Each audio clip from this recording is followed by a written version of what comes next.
இந்த சம்மில் BAT 23 CAT 24 என்றால் BOY என்பது எதை குறிக்கும் அப்படின்னு சொல்லி கேட்டிருக்காங்க. இப்படி ABCD வச்சு வந்துருச்சு அப்படின்னாலே நம்ம அந்த ஆல்ஃபபெட்டிக்கல் ஆர்டரில் அது எத்தனாவது இருக்குது அப்படிங்கிற அந்த நம்பரை வந்து நம்ம ப்ளஸ் பண்ணணும், இல்லைனா கழிக்கலாம், கூட்டலாம், இந்த மாதிரி ஏதாவது ஒரு விதத்தில் வந்து கண்டுபிடிச்சிடலாம். இதில் பார்த்திங்கன்னா B அப்படிங்கிறது 2வது இடத்துல இருக்குது, அதனால் 2 ப்ளஸ் A அப்படிங்கிறது 1, அதனால் 1 ப்ளஸ் T அப்படிங்கிறது 20, அதனால் 20.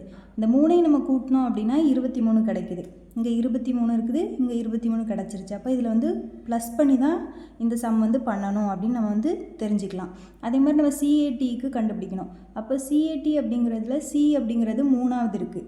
இப்போ 3 ப்ளஸ் A அப்படிங்கிறது 1வது, ஸோ 1 ப்ளஸ் T அப்படிங்கிறது 20வது இருக்குது, 20. அந்த 3ஐயும் நம்ம கூட்டினோம் அப்படின்னா 24 கிடைக்குது.